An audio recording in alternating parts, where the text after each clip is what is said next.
Welcome back to another episode of Scryer's Room. I am your host, Famfare. I'm Kevin. I'm Mario. And I'm Rob. Thanks for having me. And if you enjoy this content, go ahead and give me a like and subscribe on YouTube at Famfare. You can also send any ideas for an episode to me on Blue Sky at the Smug Grape. Now, ladies and gentlemen, today we're going to discuss a very influential movie that recently came out. Made by one of the true titans of a bygone era. One of the auteurs. Yeah. Truly an avant-garde film. That is a word for it. We're, of course, talking about the now cult classic, Megalopolis. Megalopolis. I can't even say it right. It's That's a okay. poor They didn't make it choice. Yeah, I'm unable to scry the depths of this Emersonian mind. That's for fucking sure.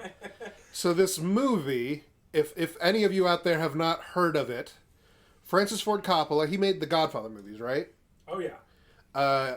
So you would think that he'd be like really good at making a movie if like no one was there to like bring him down or tell him that's not a very good idea or tell him like that won't read, Francis, what are you doing? If no one stood in his way, don't you think he'd make a fine film? Well, Megalopolis proves that notion completely incorrect. It really is a testament to like. So we keep talking about this, but I don't think we've not brought it up yet to you, my lovely viewers. But so the reason why the first two Star Wars movies were cult classic box office bangers was because they told George Lucas no a lot. Yeah. They told him, hey, don't do that, you stupid moron. That's what we call a bad idea. And he had to listen because he had no fame or fucking ego yet. He hadn't made any Star Wars at that point. Which is why Luke Skywalker is Luke Skywalker and not Ben Doc Starkiller. Yeah. Ben Doc Starkiller. What a terrible idea, George Lucas. Don't do that. He said, oh, okay. Anyone who's played KOTOR might recognize that name, Knights of the Old Republic. That's a fucking reference to Lucas's original script. Ben Doc Starkiller, the guy you can have a death match with. That's why that's his name. Also, the only reason the first movie is any good at all put together is his wife. Oh, yeah. Really? Yeah. I didn't know about this. His wife, was the editor, right? Yeah. See, dude, it takes a fucking ensemble to make an excellent film, Yep. not the Emersonian mind of fucking Coppola. If you look at basically every movie that's lauded as like this is an incredible movie, for every like great director there is, really you need to be looking at the editors.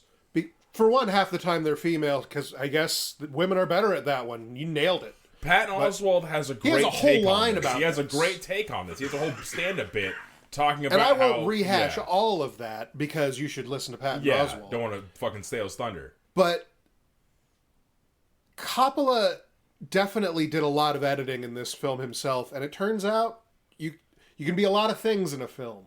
Some people are good at being writers and directors. It's happened. It's not Snyder's purview, but it's happened. Well, we went into that already. You can be a writer-director and be in the movie. That's been a thing a lot. Woody Allen did that. We talked about that before the film. Tarantino loves dropping them N-bombs. But you cannot... Did you know Ben Stiller directs now? Severance. He directed that. Really? Yeah. That was pretty good. I wouldn't... Huh. Yeah. Well, I guess he's been a movie man for a long For a time. long time. And he did a movie family. Yeah. They're from a whole comedy Yeah. Yeah. Yeah, they're ethnically movie. Anyway, you can't be all of the things and then choose to be editor as well, because it turns out you need somebody to cut you down. You need someone to Megalopolis tell was you 3 hours. It felt like 8. I think it's like just under 2.5, but it certainly feels... It feels a lot longer. The whole, it was made over so many years. Like, yeah, I can tell. It kind of meanders around, like, to no It particular feels end. like it takes that many years. Yeah, it really... You can tell. Like, this movie contains both 9/11 footage and Trump metaphors in the same movie. Like, that's like a long time, man. Yeah, God bless, Staying dude. consistent over that period of time is, like impossible. Nobody can do that. The Simpsons couldn't do it. Yeah. Do you think that you're better than the Simpsons? He might. He might. He does. He probably does. Because that movie was so pretentious. Yeah. It was so up its own ass. Like, there are so many shots where you can tell the point of the shot was, look at how cool this shot look is. at my reference. Well- look at my movie. Look at my reference to this movie. So, they'd already seen it. these three like multiple times. Apparently, they just literally just made me watch this. We just finished watching that, and then while we were watching it with me, Rob started doing this thing where it's art. When those scenes started playing, and it's like, yes, that's what you're. That's the message that's supposed to be slamming you in the eyeballs. Look at me. I'm breaking the rules. I'm against the genre convention. Look at how I framed this shot. Oh, do you remember this movie? Do you remember that movie? Well, here I'm referencing this art movie that shows how smart that I am and good that I am. Yeah.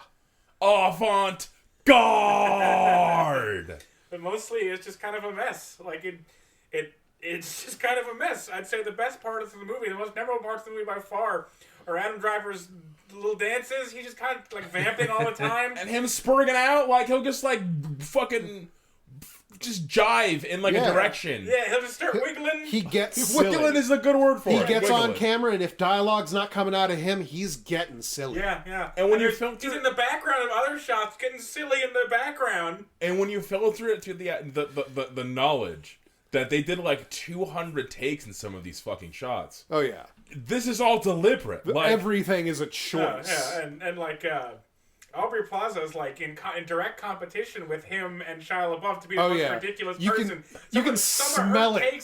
Some of her takes are like, what? Like that's what? You can. It's absolutely those. They just see each other as competition to be the biggest fucking weirdo on screen. Look how they massacred my girl. Ah, God, I can't believe it. Rob put it, the first time we watched it, he said it exactly perfectly. This is a Harold Zoid movie. Yeah. Like from Futurama, where he's like telling the background actors like no, you have to emote more.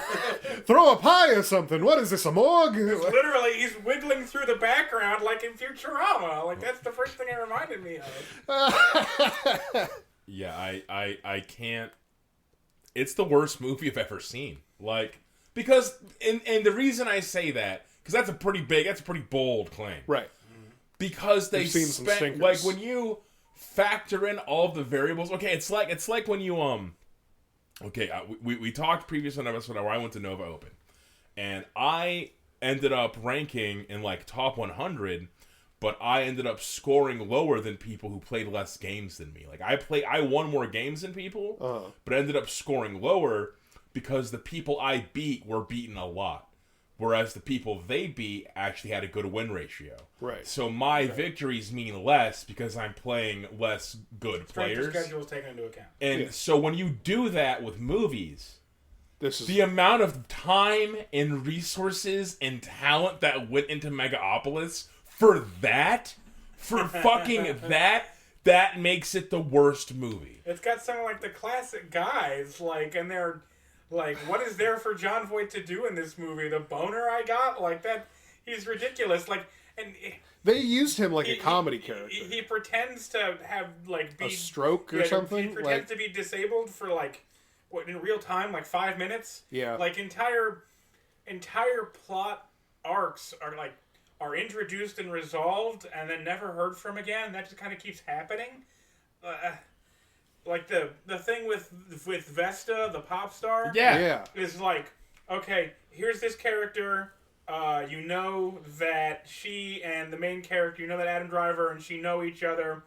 And then it's like Vestal Virgins from Rome. Okay, got it. But she's also a pop star. Okay, got it. I follow this. Oh, okay, well, Adam Driver slept with her. She's not a virgin, and actually she's underage. Oh, actually, never mind. She's not underage. Is literally the next scene. And she's Indonesian. Yeah, she's not even white.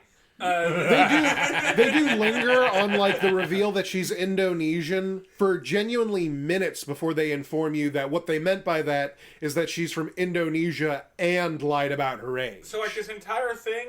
But they don't tell you that really directly. This entire thing is introduced and then resolved. Like, and that's like the next scene it's resolved. And I guess like what was our takeaway from that scene? The takeaway from that scene is like Shia LaBeouf's a scoundrel. Shia LaBeouf doesn't like Adam Driver. Yeah, that's he's our a takeaway. scoundrel. He's a scoundrel. Yeah. He's willing to go to lengths, but like you really. And revenge tastes best in a dress. Yeah. as he says. Yeah, God, Shia what a LaBeouf. fucking line. Because he's wearing a dress. Yeah. If that wasn't clear. He kills it in this movie, man. He really does. Yeah. Whether or not the movie is good, I can certainly say that Shia LaBeouf did a very good job. Oh, dude. Yeah, I can agree with that 100%. Yeah, they're all swinging like full tilt, Normally, out of the park swinging. Normally, when somebody says, I have a terrible movie to show you, you go in there expecting bad visuals, bad framing, bad set, bad acting, just genuinely a bad experience. But this is good in every way except being a good movie. Which, you know, my favorite one that I did to all of you was Batman Ninja. Yeah. Batman? Yeah. Okay, so, yeah. Which, to everyone listening, I made all three of them watch it. And then every Sight time, unseen. every time I looked at them and I said, there's a scene in this movie you will never be able to predict. And multiple times throughout this movie, you will turn to me and say, that was the scene. And every time until the scene, I will say, no, it wasn't. Yeah. So It happened every single time. yeah. Even like Kevin was, you guys were being really cagey about this. Like, Yeah. we kept saying it. This isn't it. This isn't it. And he's like, okay, we'll stop being so. You were getting like annoyed about it. Yeah. And then I I got impatient. As you got actually annoyed with me for it, you look at the screen and you saw it, and you're like, well, damn. That has I to be it. remember looking over at Kevin and your mouth was open. Yeah. And I was like, God his ass. Yeah, because it's hard to get Kevin. He's seen everything, so it's hard to get him with stuff like that. It's hard to shock this It was man. even better at Rob's because I wasn't even watching the movie with everybody. I was just outside getting high, and then Rob would every now and then poke his head out and be like, so the thing that just happened, that was it, right? And I was like, no. Go back inside. Several times Rob was just like, really? That wasn't? Okay, all right. Dude, that movie It is a ruled. fucking trip. Rule. It has a similarity to JoJo's Bizarre Adventure in that way. Oh, very much so. But I would Megalopolis has a similarity to Neil Breen. Yes. Yes. Yeah. For those of you... With a budget, though. I mean, if you're, I like the internet movie guys, the guys that talk to movies on the internet. There's a whole lot of them, and I watch a whole lot of them. And Neil Breen is something from them. He's a popular meme man. People on the internet like to talk about Neil Breen. Neil Breen is a real estate guy from Arizona who started making his own movies. And in these movies, oh, hello, little rabbit. In these movies, Neil Breen is like a vaguely creative type. Yes, super-powered, creative hacker man and or architects. Yeah. And he... One of the vaguely creative jobs that all the writers like to do. Maybe there's two of him, but he always has some kind of There's power, sometimes two of them, and yeah. he always has some kind of power where he's from the other dimension, or he's from space or something. Or he's a here- humanoid. And he's here to cleanse the world. And the end of the movie, like, people are killing them. The people that are bad are killing themselves on screen. And Or he just deletes them. he makes them go away. He gives a big speech first to let you know why they're bad and who's fucking up. And then somehow he speeches so good that the world changes. And basically Megalopolis was like that, but $100 million more. Yeah. Like $100 million. Like that's why it's the worst movie I've ever seen. You saw how many, I don't know about salaries or nothing, but you saw how many, like, those are some guys. Like, this movie had some guys. Yeah. It had Adam Driver, it had Aubrey Plaza, it had Shia. John it had Carlo, the old guys. yeah. It had the old guys. It had Hoffman, yeah. Yeah, Dustin Hoffman was there. Lawrence Fishburne. Lawrence Fishburne was there, and Dustin he's Hoffman awesome. was kind of Narrating there. sometimes. Dustin Hoffman had some lines that seemed like they were inserted after the fact to me. Yeah. And then he died off screen in what I can only describe as a Family Guy cutaway. It really was. Like they say, oh yeah, he's dead. And it does a shot, like it cuts to him dying in an event that we know about because the redneck was staring into the camera reading a newspaper about it. God damn, this fucking movie. and the entire and multiple times Adam Driver's mom shows up to say that how much she doesn't like him and that he's a disappointment. Yeah, what a fucking trip, dude. There's no payoff for that either. There's at the Well, end. of the movie, she's like, son, you made the city. Yeah, but she doesn't even intimate that's good or bad. She's just She like, smiles. you done it. Congratulations. She smiles, which is more we've gotten out of her so far. True. She's the meanest woman in the And world. there's no reason. It's And not set up. frankly, I would have liked it more of her. Or maybe it was set up. I don't know. On this second watch, there was a bunch of stuff that I was like, oh, I hadn't realized. There were things that seemed like they came out of left field before. And they were set up, just not very well. Well, my favorite being that. So, yeah, the satellite that comes back, which they did set up with. I called him Forrest Gump because he's reading the newspaper like Forrest fucking Gump. Slow and with a southern accent. He's like, oh, the satellite's going to come down over or whatever the fucking... Labrador, there you go. But, oh no, that's... And then later on, there's a scene where the mayor's aide, who's just the fucking... what do you call him, peg boy type character, comes to the mayor and he's just like, so you know that fucking that satellite that was coming down over Labrador? He's like, yeah. It's like, it's not coming down over Labrador. He's like, where is it coming down? It's like, they don't know. He's like, what are they gonna know when it comes down? He's like, that's far too late. I know, sir. It's like, that's a scene that happened. Yeah, cut it. Yeah. And then it cuts away. No, it didn't. Yeah, and then it cuts away, and the fucking satellite falls to the city. So let's. That didn't happen. So the thing is, right? I've seen this movie more than anyone. Useless. I've seen it 3 times, which has done incredible damage to my organs and soul. The first time I watched it, I couldn't believe it, and then we all got to watch it. And then a thought occurred to me during that second watch that is now proven beyond true, which is that watching this movie unwatches the movie. Oh no, there were entire bits that were memorable bits that I think I was just like full, like my brain was full.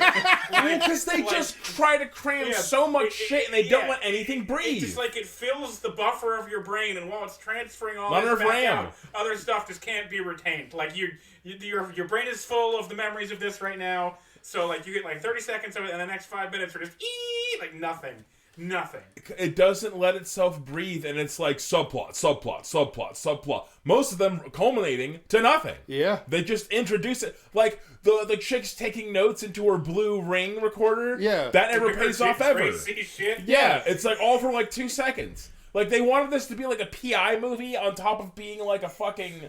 I don't know what it is. Or time-lost wife. Yeah. And then like, so like, did they ever really explain that? Because there was... Basically, what I remember happening is, at the end of the movie, or at some point during the movie, someone looks into it and turns to the audience and says basically, oh, it wasn't his fault. Okay, so I had gotten up to go to the bathroom, and then I came back, and then, the mayor's meeting with him and being like, now that the guy who died off screen is dead, like, I can talk about your dead wife now. Dustin Hoffman died off screen, Family Guy cutaway, and when I say Family Guy cutaway, I mean... like a hard cut. Hard cuts to like a bad CGI shot of him in a collapsing building. A Spy Kids style shot. Yeah, Spy Kids. Presumably, him dying during the thing crashing down. Which again, like he's just gone from the movie, and then like 30 minutes later, by the way, he died. Here's him dying, and it like it comes in too late. There's not enough like shot on the front. Mm-hmm. And it goes out too early. There's not enough shot on either side, and the end result is that it's like funny. Like whoa! It's like Family Guy. Yeah. Comical. Mm-hmm. So my understanding of the wife, though, is she got in a car accident, went over the side of a bridge, and drowned. Tragically with twins. Tragically while pregnant with twins. And that is when he learned his mind powers to stop time. And he used that time to invent Megalon, which didn't help him save his wife, turns out, because she died. And then, when they brought her body in, the DA, charged him with murder because somebody had tampered with evidence to say that she died, that the reason she had this accident was an insulin overdose. And that he had given it to her. Now, in reality, it was an ordinary car accident in which he was attempting to rescue his wife. When did they say that? You see... I've seen this movie 2 times. Yeah. Exactly. When did they say that? They didn't. They didn't. I've watched this movie 3 times, and I believe put that together as a reasonable... My interpretation was, she killed herself. I mean... but why would she? Like, they didn't give a reason for that, so yours sounds better than mine. But my one, like, the thing I was sure about was, okay, it wasn't his fault. Like, that was the point of that, right? Yeah, it's definitely Francis Ford Coppola acquitting himself of whatever murder he did commit in this world. Someone he knows. That die was a joke. Oh. Please do not come and send your ninjas after me. Government denies knowledge.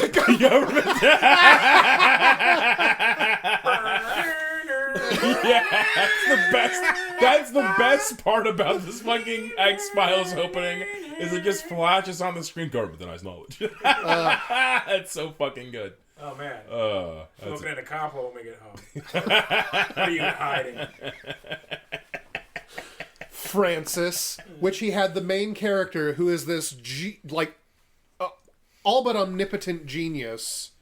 He says they're gonna have a child at the end, and he says we're either gonna name it my ex-wife, her name, my dead wife, Sunny Joy.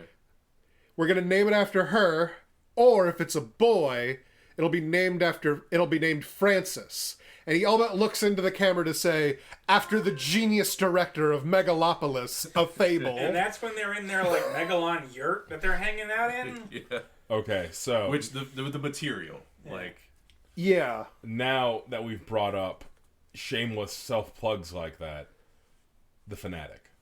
The fact that Fred Durst directed a fucking film. Yeah, motherfucking cinema. Real quick, we don't need to talk more about Megalopolis because it can't be explained. Yeah, like we can still go back to it. One of the internet movies. I'm just saying, like we could tell you what happens, but we can't tell you. It's inscrutable. Like, it's an entirely inscrutable movie. One of the internet movie people review of it is like, what is this and why do I care? What is happening and why do I care? Yeah, it's a movie that's resistant in all ways to be described. Like, at the end, they resolve the film, but nothing was resolved. Like, what was the conflict? Like, okay, Shia LaBeouf's the bad guy, I guess. Pam Wow is the best. Or not the best, is the antagonist, See, the bad guy. Antony and Cleopatra, do you get it? Yeah, right? They get There are so many do you fucking get it moments. I hate that in movies. My lovely listeners, that's one thing that really fucking boils my fucking blood, is when you, like, do a metaphor so heavy-handed that the director might as well have a megaphone and scream over the audio dubbed out, do you fucking get it? In fucking Django Unchained, that was the first time. They're riding on a fucking horse, and he kills, one of the characters kills somebody, and it zooms in on the black person's blood going on the cotton. Do you get it? There's blood on the cotton. Do you get it? Listen, do you fucking get the metaphor? Do you fucking get it? There's blood on the fucking so cotton. much. Me too. Dude, he hates movies. He should have been in this movie. He could have whipped this movie into shape. He should have done an inexplicable accent that he has no business doing in this. It's from nowhere on earth. Mr. Tarantino, I adore your films, but as a bit, it is a commonly accepted thing within my friend group that you hate movies. Oh yeah. You just don't actually like films until you make your own version. And it's a thing, it's an experience. That's why Quentin Tarantino is an auteur. Because only he can do what he does. We talked about this in a previous episode. Anyone who tries to do what Quentin Tarantino does is just going to make a bad movie. Yeah. And it's probably going to attract the wrong crowd. Oh, man, yeah. Oh, I didn't consider that angle for a sec. Oh, yeah, man. well, it's gonna. Yeah. That is an angle you have to consider. Yeah. But no, okay, so. Yeah, you might end up with The Fanatic. You might end up with The Fanatic. So, there are not a lot of movies that I get hurt when I watch them. And not like, We made you watch tugs. The Fanatic like 6 times. It does, and I'm not talking It has like, been like so many times that and we. every time it's just as bad as the first. So. I don't know, like. And when I say hurt, I don't mean like tug at my heartstrings, like, oh, a character I cherish dies, I'm so sad. No, I mean, it is such an awkward, creepy The sympathetic movie. cringe actually causes his muscles to collapse Like, on I themselves. need hit points damage. I ball up on the Directly couch. to his life points. Yeah. It is life point directly damaged. Yeah! Dude, it's so bad. And every time we've never like introduced this movie to like 3 people at once. It's always like 1, maybe 2 people. This time this guy can make it. This time this guy can make it. And Tony, come on can over. Make it every time. Tony's made it every time. So at a certain point, me, Tony, and Kevin have seen this movie like 6, 7 times. Yeah. At least 5. Oh yeah, definitely. And okay, basically, The Fanatic is a movie directed by Fred Durst. Fred Durst of Limp Bizkit. Bring it on. A true visionary of the art form. Yeah. So I was gonna say earlier, quick important detail in this fucking movie. There's a scene where they're driving in a car, a father and his son. Oh yeah, this is great. And they put on Limp Bizkit. And he's like, oh, this is my jam, and he turns it up. I see you, Fred Durst. You cheeky little fucking... I would. Fair enough. That scene in that movie is the equivalent of, ho, I've already defeated you. You see, I've drawn you as the weak-chinned soy jack, and myself as the bearded alpha. Yeah, dude. It like, that was one of the things, right? I was all but howling at the screen. Like, anyway. Yeah. Good I always Lord. make sure when that scene comes on to make eye contact with everyone in the room. Yeah. That's an important part of the viewing experience. This is an essential part of the movie. You can't cut it out. So The Fanatic is a movie about... Okay, John Travolta is, in real life, how old? 60? Late 50s. 60? I think he was 58 at the time that The Fanatic was being done. We looked this up then, I'm sure. Yeah, because that's why I think I have this information in my brain. Yeah, okay, that sounds right to me. And in this movie, he is... A mentally challenged man. It's kind of vague, but he doesn't... He's got something going on. He is acting like there is something off about him. What it is never... It's not elaborated on. He's acting... that's what it is. He's pulling a John Malkovich and a Mice and Men, and I feel like he lost a bet with Fred Durst. Yeah. He's acting... Like, he's doing a 58-year-old's idea of what acting looks like.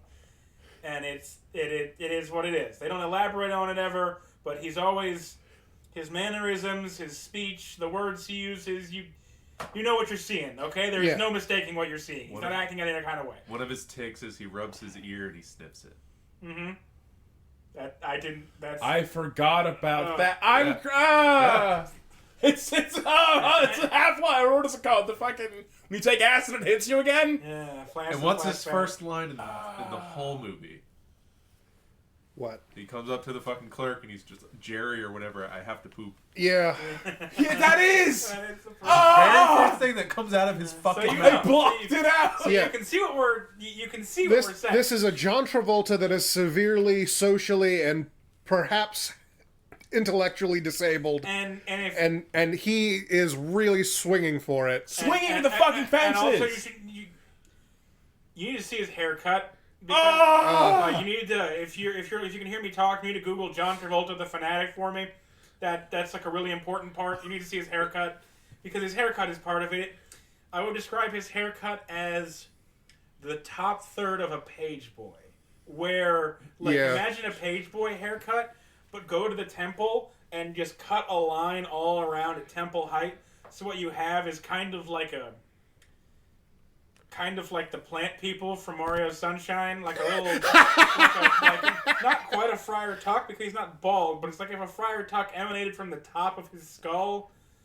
I'm not doing it justice. His haircut's It's bad. It's bad. I'm sitting here trying They so did it hard on not to purpose. say that. There's no such thing as like an so inherently hard to be nice and polite and not say. yeah, and it's there is no such thing as a haircut that makes you like that. But he did definitely pick the meanest version of that. Like, he was like, I need you to make it look bad. I need it to look like I did it and my character is disabled. There's a meme. Also, his name is Moose. So it really is a it really Moose is a whole is thing. in. So there's a meme about, like, your barber is one of the most powerful men alive because he decides whether you're getting ragged on or getting pussy for the next 2 weeks. Yeah. Sure. And this meme, explains the sheer how important a nice haircut is to your appearance, and whether or not people take you seriously. And they chose John Travolta's haircut accordingly because it is atrocious.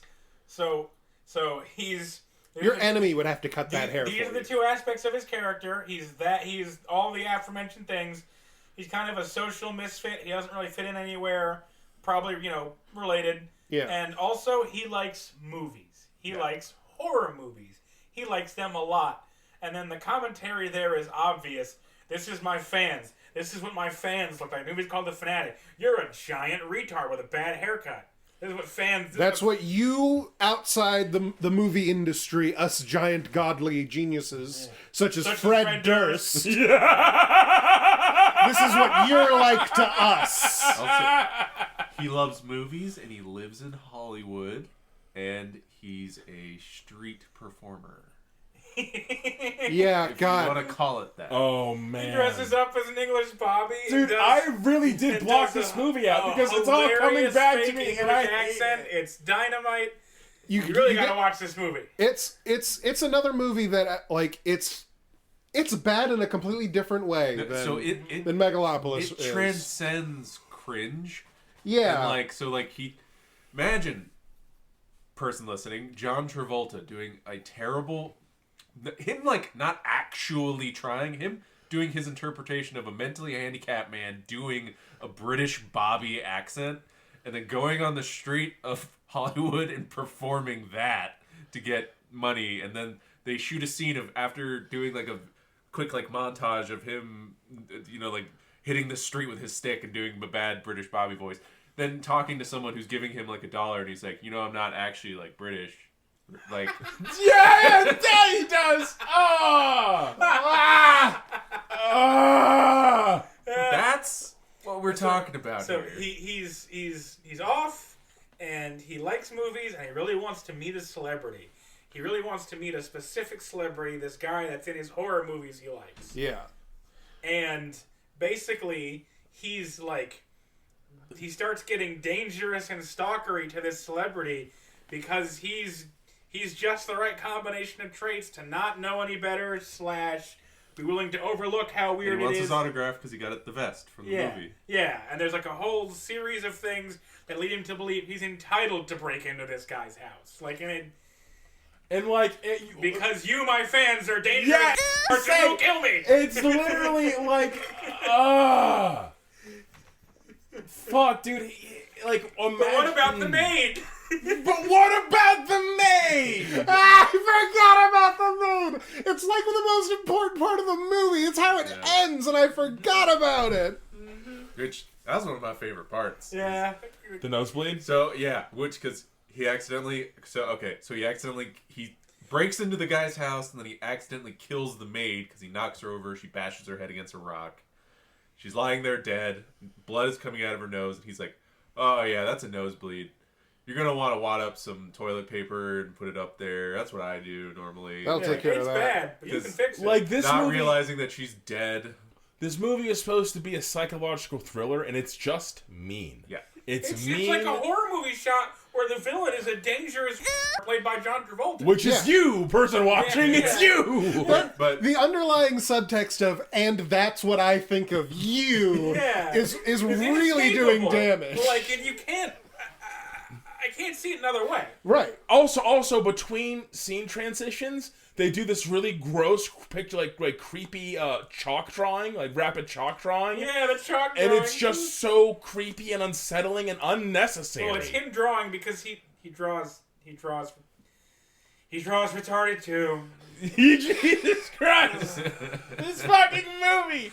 It's just mean. You didn't need to make this movie. You didn't need to do it. And the fact that you chose to do it and chose to do all of these things says more about you than it does me for freaking out about it. my favorite thing about the nosebleed, though, is that my first watch through of this movie with you guys was from then on. My little joke was that every time he met a character, he was like, "Do I need to give you a nosebleed?" Do I need to take care of you? Give you a little nosebleed? And he uses the guy's toothbrush. Oh yeah, and he kills that maid, and then days go by in the story. Yeah, nobody finds her And ass. nothing. It doesn't come up. It doesn't Yeah. come up until it does. Until it's perfectly timed where it would fuck that guy over. The police show up and what's with the dead maid in your backyard that you didn't notice for 4 days? Arrested. End of movie. And the Fanatic- Even though there's no evidence to suggest he did it. Yeah. This movie. This fucking movie, man. Also, another top Must scene view. is when he's getting Oh, yeah. bullied by the other street performer. Oh, yeah! A And then grown the man creepy- with and a then different the grown creepy man redhead- bully. And then the creepy classic redhead street performer. high school black man janitor guy comes in and gives him a good pep talk, like, can't let him walk all over you. Can't let him walk all over you, son. That did happen! Dude, Yeah. I blocked this fucking movie out, dude. Don't worry, I'm here to remember it for you. Joe. No! I wanted it gone! It's almost like it's curated different things that we know we shouldn't be doing in movies. We shouldn't be making a movie about the dangerously handicapped. We shouldn't be making movies wherein the fan is the enemy. We shouldn't be making movies that put that kind of haircut on anyone. We should be making movies where there's a kindly old black janitor ready to give you some advice. That's my kindly old black janitor voice. It's racist, just like that trope. We shouldn't be doing any of this, and Fred Durst said we're doing all of it. That's what I'm saying, man. It should have never have happened. How could this have I wonder what guy fucked with Fred Durst, or at least he perceived fucked with him, to spark his decision. You know what, man? I have to warn the world. I have to warn the world about I have to this tell shit. them, there are John Travoltas out there. I have a story to tell, and it's gonna get told. Also, another top scene. So, okay, John Travolta drugs this guy and then ties him up into his room because he thinks this will make us best friends. Yeah, this will give And, him time to calm down. Yeah, and then he scares him and thinks that's another good prank, and just says like, "You basically you were mean to me. Like, why were you mean to me? I'm your best fan." Then the guy just he's an actor, you see, so he acts that he's gonna actually be his friend. You just gotta untie me real quick. He unties him, and then he grabs a shotgun and blows his fucking hand off, and then proceeds to start torturing him. It's just mean. It's just mean. Yeah, he throws him down the stairs, and then he shoots. Which one is the real monster? Yeah. Ooh. He shoots the. Incisive stuff, He Fred. blows up basically both his eardrums with the shotgun next to his ears, and then he stabs him in the eye. And then, why I said it's my favorite, one of my top scenes is John Travolta on the floor,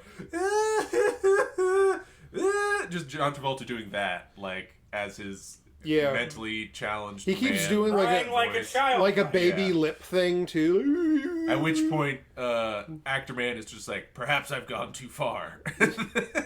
You know, in the heat of the moment, it seemed correct to stab this thing in the Just eye. wraps his hand up and sends him on his way. That is how it shakes Yeah. out. He wraps his hand up and says, "Get the fuck out of my house." Dude, At which point the police show up and they're like, "There's a dead body in your backyard. You're going downtown, son." To which he's very clearly like, "There's a dead body in my backyard." Yeah. what did he mean by this? That your fans are gonna get you fucked over with the law by being awful? And you might be asking, where does the movie end from there? Moose just performs as a pirate now. Eye Yeah. patch and yeah, book I hand. forgot about that. Because his hand's all blowed off. And they so... do the fucking chalk Chalk drawing. drawing. Because they didn't film that part. So let me tell you, people listening, if you're in anything creative, and if you're making a film and you need for there to be narration, let it be once. If you need to stop the movie 3 times to have a voiceover narration of and that's how the movie's gonna happen. Something is dangerously wrong. Yeah. If you got Coppola and Lawrence Fishburne, you just have them in the same scene, maybe. Yeah. Yeah. He did. He go from talking to narration back to talking. Yeah. Revolutionizing the way we make bad movies. Yeah. Yeah. Another thing I want to talk about Megalopolis is so much happens that it's not like a movie you can just joke around through either. Even actively trying to think of jokes and things to laugh at, like MST3K this shit. It's impenetrable. It's There are too many long stretches of nothing. It's a drug resistant strain of movie. It also goes so fast at a breakneck pace. Yeah. I went to the bathroom and came back and was baffled. Yeah. I had lost track of what was happening. So many plots come and go, and then they just keep pouring it on all of this matters, but none of it actually mattered. Nothing was established. Nothing was resolved. Yeah, what a Just it's kind of like a pastiche of nothing So with dancing. right from the get-go, he could stop time. That's established It's immediately. the first thing that happened. That is, yeah, I can do that, get over it, move past it. And then, but late, like, halfway through, he also talks to time as if it's a character or, like, a person who's John doing... Voight does, too. Yeah, doing something for him. Yeah. Well, and then he's like... But then halfway through, he's just like, time, show me the future. And it's like, whoa, what? And then it kind of did. It just does. And it showed him how to do Megalon. But then, by the end of the movie, apparently that's just whatever now. Yeah, We're not doing that anymore. He never stops time to, like, save a life or to, like, give himself enough time to, like, think out a problem Sherlock Holmes style.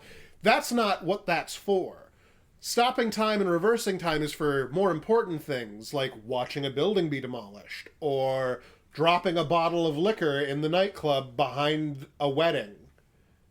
Otherwise, it really doesn't come up a lot. Yeah. Used it to vamp more effectively. Like, that's the coolest thing he does with it. Yeah, so that just, I don't know. That in particular just fucking... My read of the entire thing is that this is him saying this is what being a director is like. I'm a genius.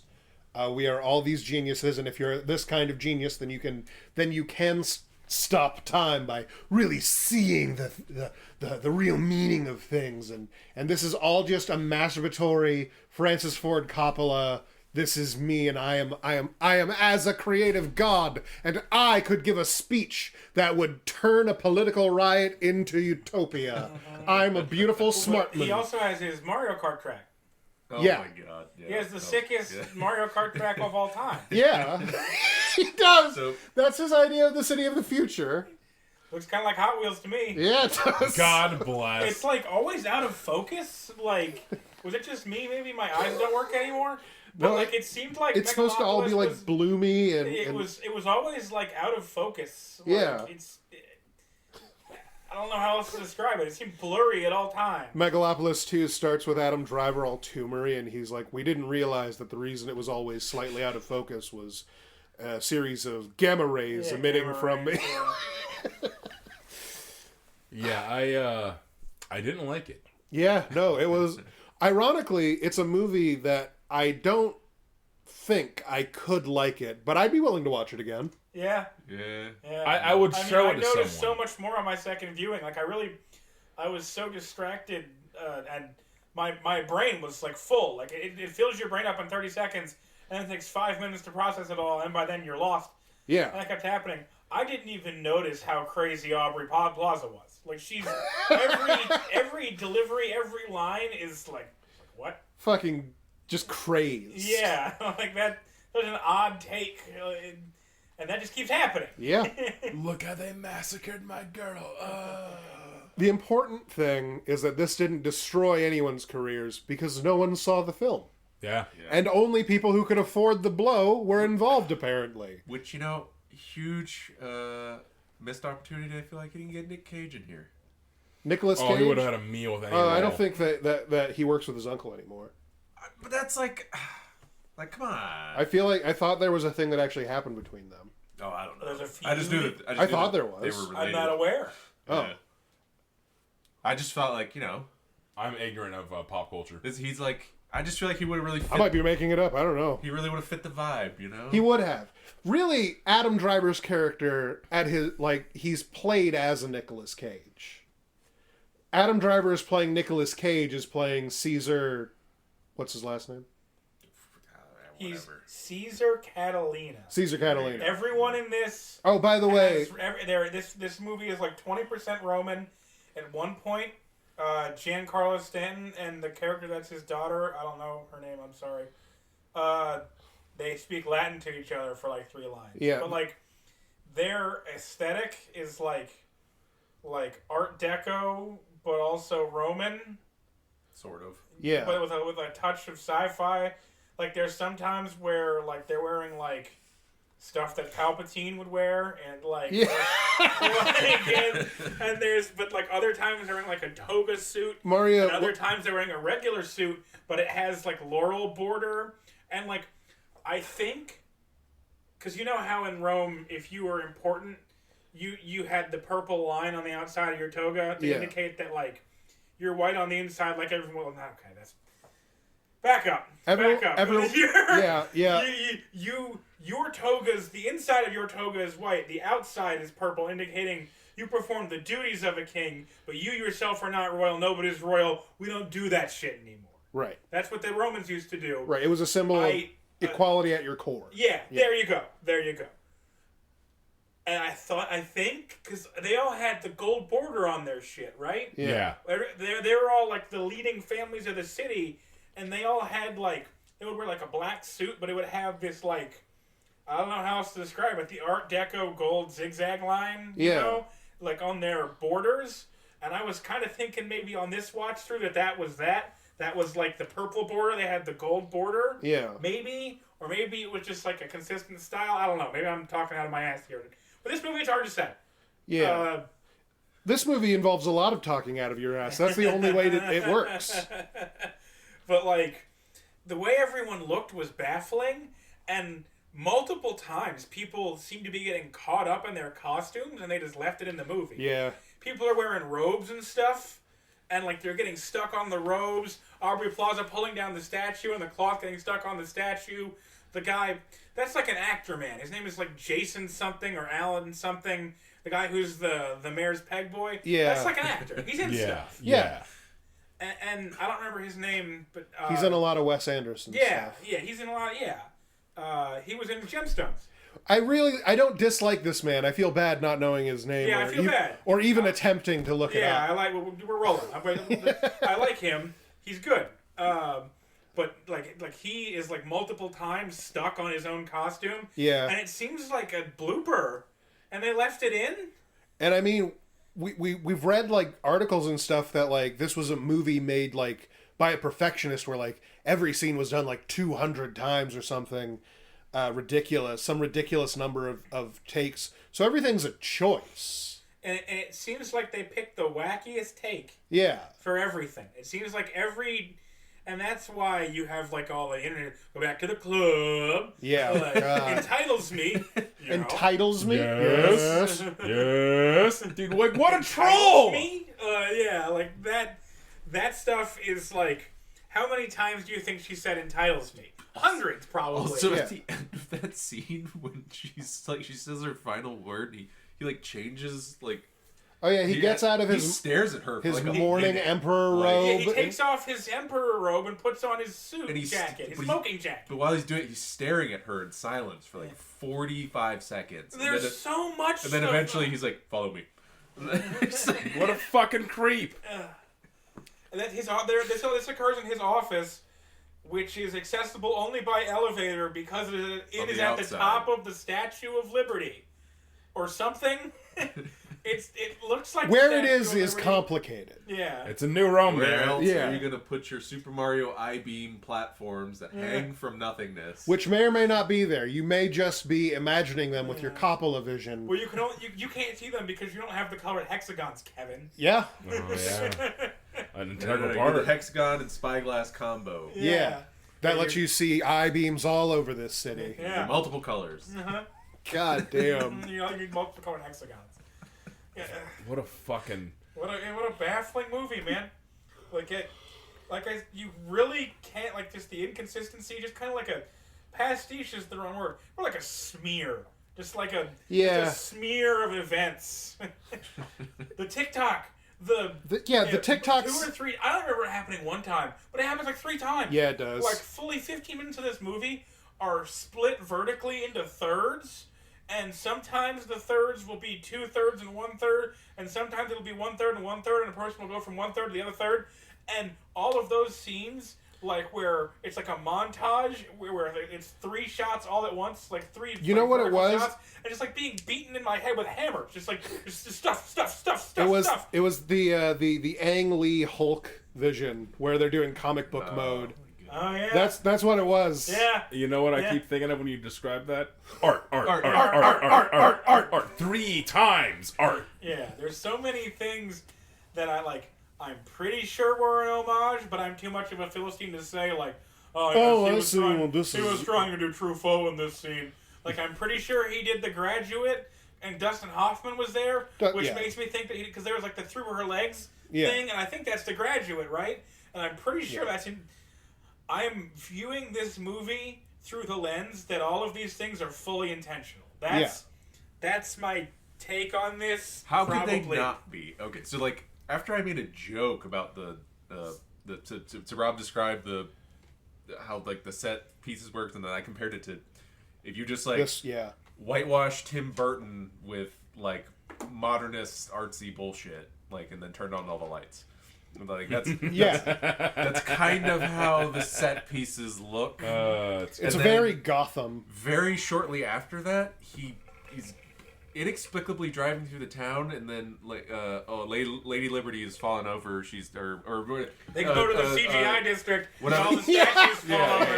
Well, the justice statues they're so tired. Like, oh, where's the justice in the world? Whatever. And then the magic stand of flowers. Yeah, which has a beam of light under it, making it look like heaven. And then you think, oh, that's because he's looking at it, and this is like an artistic take of his interpretation of events. I thought that he was doing a time thing to pull the flower stand from a happier time. That is exactly as likely as any other explanation, Rob. Yeah, because, well, also, like, is it there? Is it not? Because Ring Girl's behind, like, oh, he's buying flowers. And she can see it because she has copper vision. His girlfriend, who's not his girlfriend yet, who can see his time powers, is talking into her Dick Tracy watch. Yeah. So then she's gathering evidence on him to be used never. Mm-hmm. And then at first I was like, oh, he's doing a Bruce Wayne. He's going like to go give flowers to like the dead wife, and then now it turns into what appears to be a Mr. Freeze moment, whereas like his wife is preserved somehow on a bed with like maids and shit, and then everything is intentional. 2 roses go out of the bouquet. Yeah, they just twirl and fuck off. It made me laugh so hard the first time I saw it.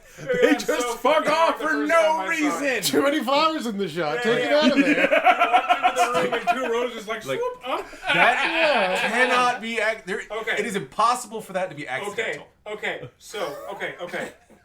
What if he's going to a specific moment in time, to a day where she was on the bed and not dead, and he always brings roses, but on the day that he's going back to, there were 2 fewer roses, and so that's the time stream adjusting to the correct number of roses is a thing I just made up. I was going to say that's a very generous interpretation of events. Not that I wouldn't put it past the movie, because it doesn't explain a lot of things, but it never established that he can go back in time as far as I remember. Was that not what he was doing with his wife? Was he just hallucinating that? I thought so. I thought he was... They do have...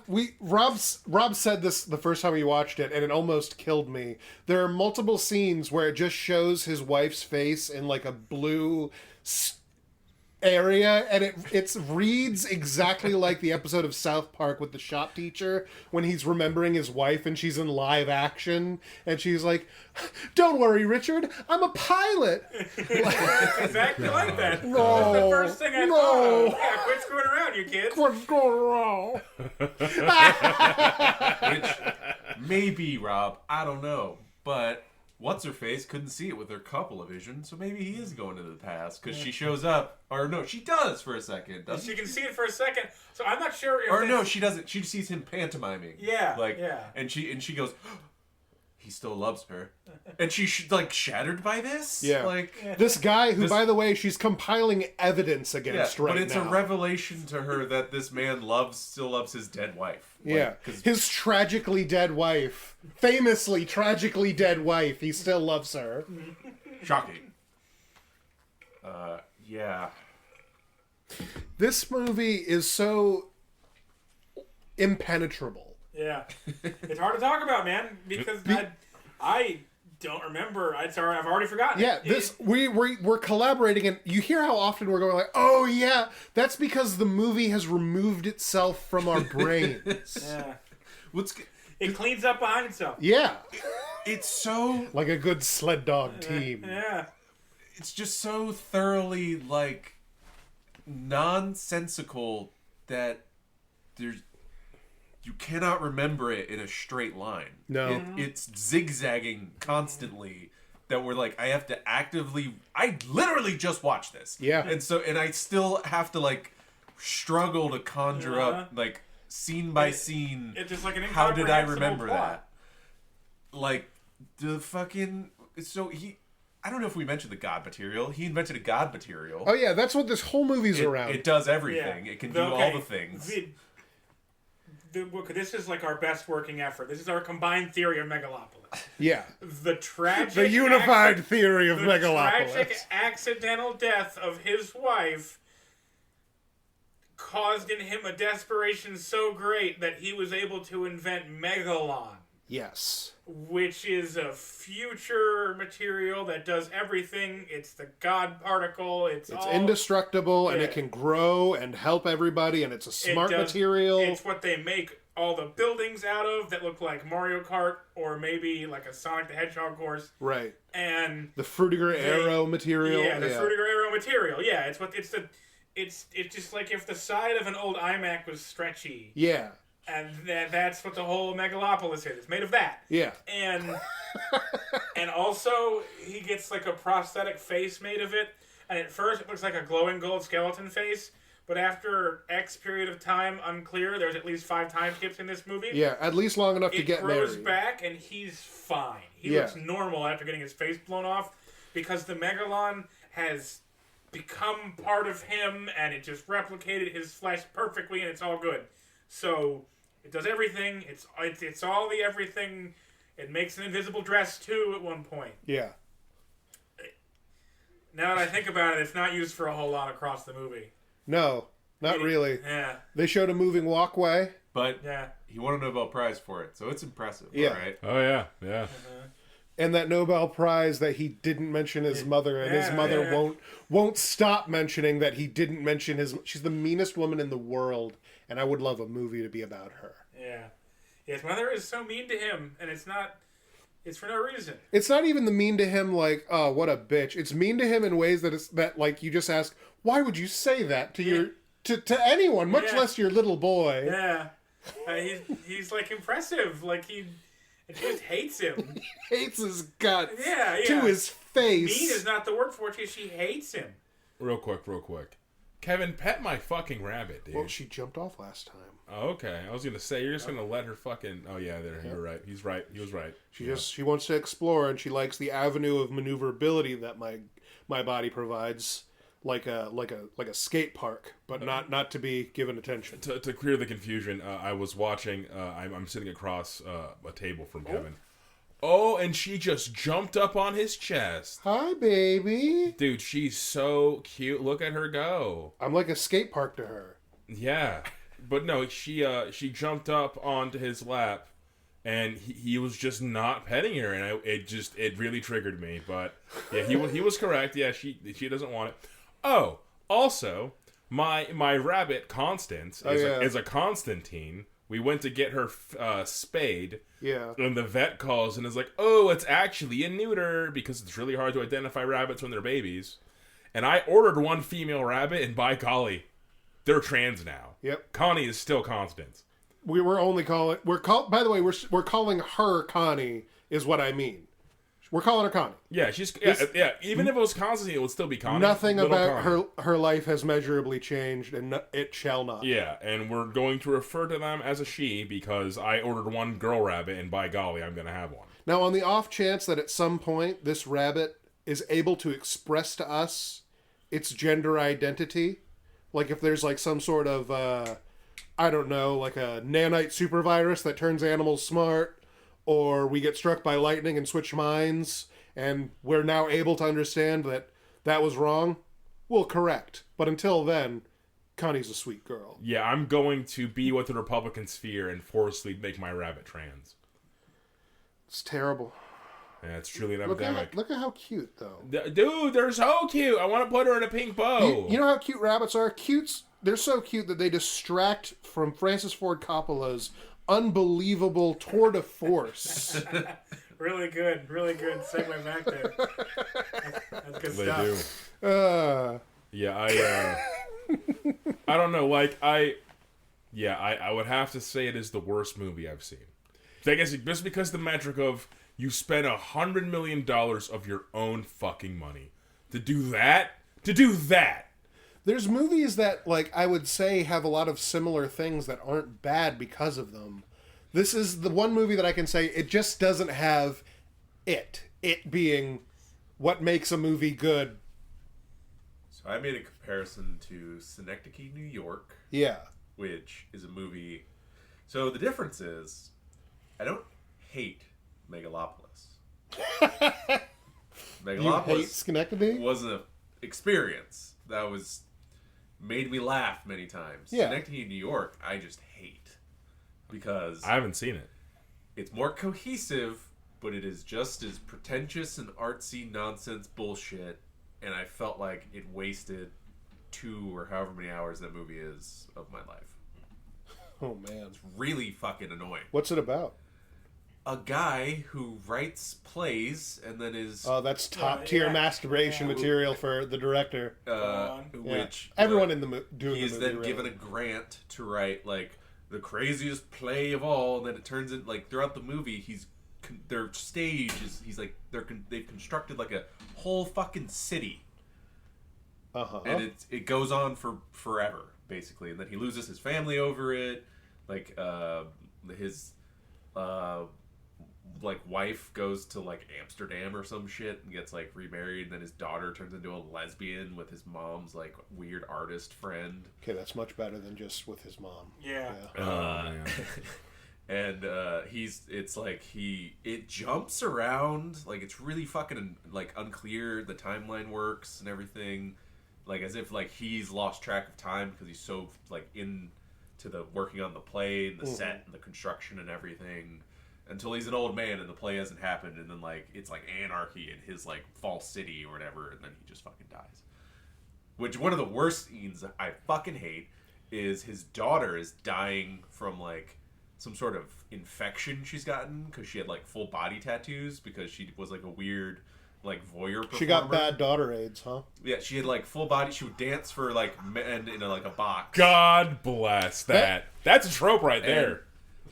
Yeah, Kevin just killed Rob.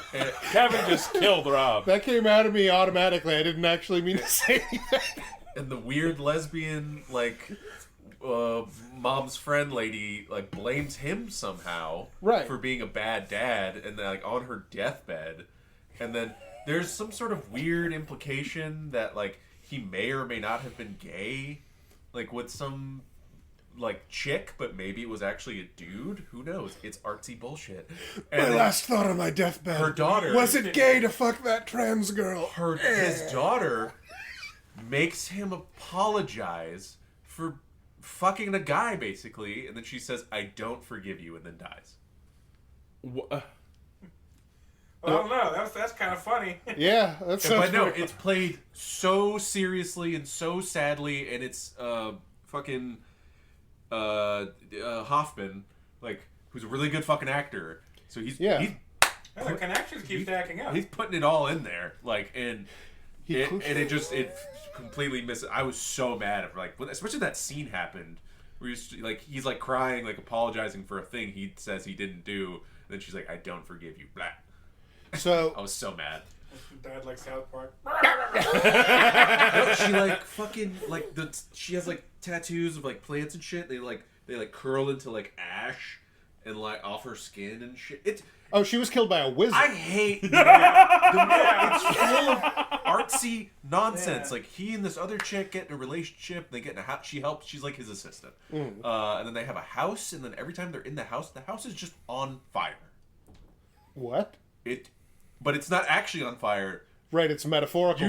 You interpret that. Do you get it? It's all burning up. Do you fucking get it? And it's just like that the entire time, and they just are like in bed, like having like a weird like conversation or something, and like there's smoke everywhere.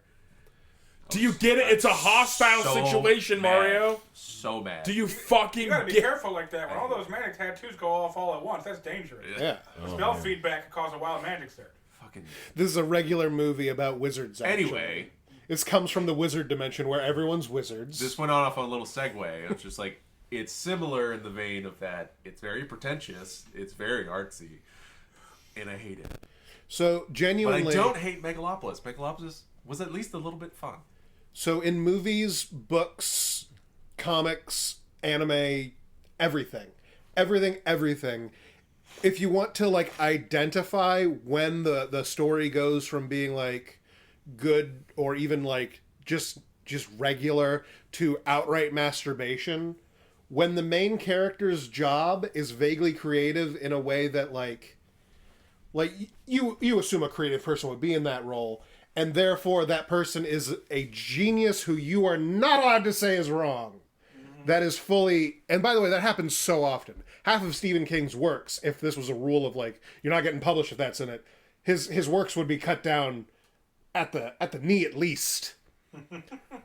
So hilariously, in Synecdoche, New York, the character has the exact opposite problem, where he is given a grant for being like a really good playwright, and then his family never acknowledges him as being like anything worthwhile.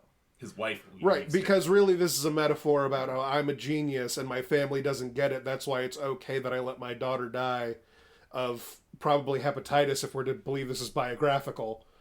Or no, it's bad daughter. It's bad daughter age, probably. Fuck, or she's still alive, and he's like, and that's how you're supposed to die. What a fucking trope! What a fucking trope! And the thing is, I've seen that trope before. It's not going to be on TV tropes, obviously, but like... That's how Jenny died in Forrest Gump. That's what I'm saying, dude. There's so many times. There's so many times that fuck that trope, dude. It's like flooding through my mind the amount of times women have died due to bad daughter AIDS. Yeah. Like, it's just 48% nebulous of all wasting East Asian disease. women suffer from bad daughter AIDS. I don't know if it applies to Jenny, because she had an abusive father. They all do! But Even... Alright. I feel like there might be sub tropes in the bad. There certainly, AIDS. yeah. You know, okay. Well, Forrest Gump is funny, so. Yeah. Most of the I laughed. Yeah. I'm making fun. God. Having a good time. Yes. All right, and with that, we're going to end tonight's episode. Thank you so much for listening. If you enjoyed the nature of this content, go ahead and give us a like and subscribe on YouTube. And go ahead and check out our Patreon at Famfare. And with that, have a good night. Good night, everybody. Bye. Thank you.